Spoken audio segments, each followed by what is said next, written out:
Lou, how would you categorise or create a hierarchy of drivers? Well, it really depends on the industry. I think if you look at industry broadly, yeah, I'd say the principal driver would be the marketplace.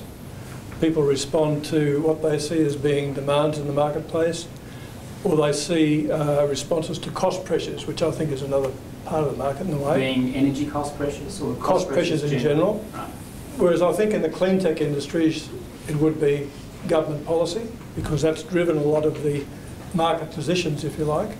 So you do need to differentiate between industry sectors when you look at these categorisations. For example, in building construction, there's been a real move towards Green Star classification for new buildings, and that's not directly as a result of government policy, but it's indirectly a consequence of government policy. So it's creating a new area of demand, if you like, in the way buildings are designed. And that's led to a lot of innovation right across the board in terms of architectural, consulting engineering, and the construction techniques involved. So we see it across the board. Right. I'd add to that, though, that the disclosure requirements in relation to commercial buildings, at least in relation to their star rating, does seem to have attracted large commercial clients, tenants, into some of these more high star rated buildings. Ross, you were nodding. Why were you nodding? Oh, I was just thinking about a conversation we were having with Mike earlier about, you know, some of the stuff around the regulation and, you know, being rated as Green Star. Some of that's about ticking the boxes. You know, like when we had to pay, we wanted to build a Green Star rated trade building on the first in Queensland, a true trade training. It was going to be refrigeration and air conditioning and you know, boiler making, so welding. So we want to have a Green Star rated. And we went to government with a whole bunch of you know, proposals about this, and their answer was, this is really interesting, their answer was, well, it's not in the original budget. You'll have to put your money in your own organisation's pocket if you want a Green Star rating. And so we did. We put $500,000 into doing that. But it was largely about the process of the paperwork and the planning. And, you know, some of the outcomes in that Green Star rated building are well below expectations. And so I think we've still got a long way to go to see those kind of regulatory drivers, you know, actually bring about real quality outcomes at the end of the day.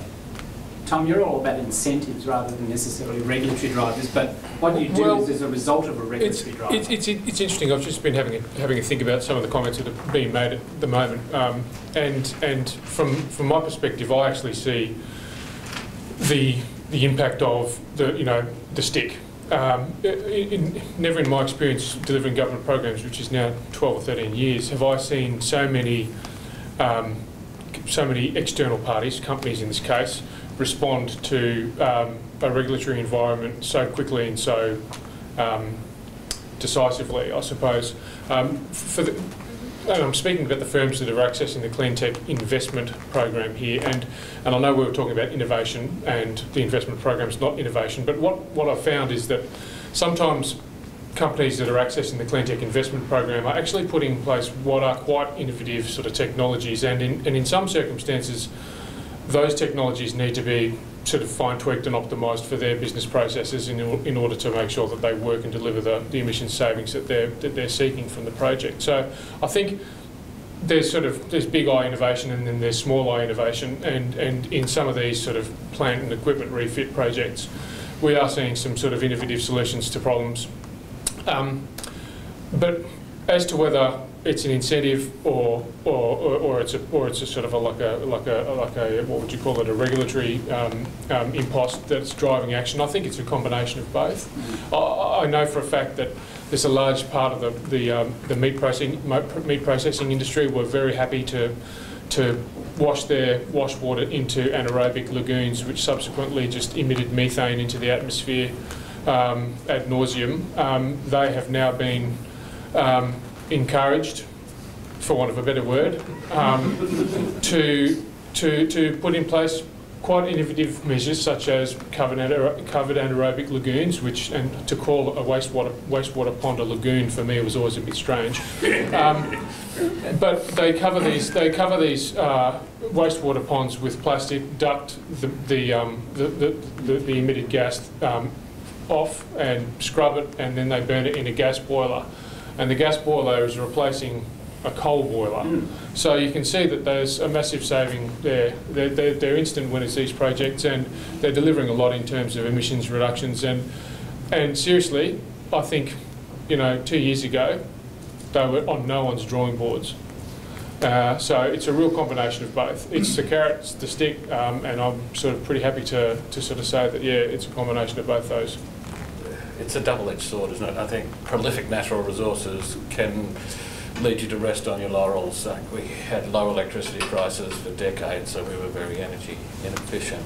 That probably wasn't great preparation for this sort of low carbon economy that we're heading into now. Sometimes the things that made you successful don't keep you successful when these megatrends start to play.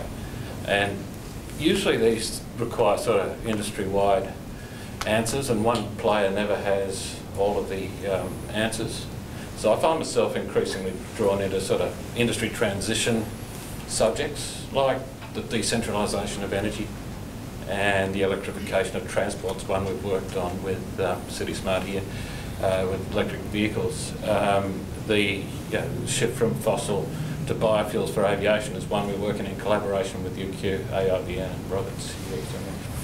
Who's working on that. I've got a couple of partners in the room working on those sort of massive industry transitions. If the big guys don't have time to work on those industry transitions, then who does? Yeah. None of us can do that alone. I think many people disagree about take-up rates this decade. By 2030, I think most people agree, 50% plus penetration in electric vehicles.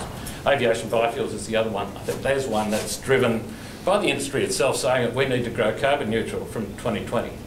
Now, the industry is working to make the aeroplanes more efficient. We're working to make our aircraft engines more efficient and air transport management more efficient. But all of that is blown away by population rise and the demand for air travel. So if you want to go carbon neutral, you need biofuels. That's an industry that needs to start from zero and be billions of litres by 2020. So sort of incubating new industries is, I think, something that we all have a role in and none of us can do alone.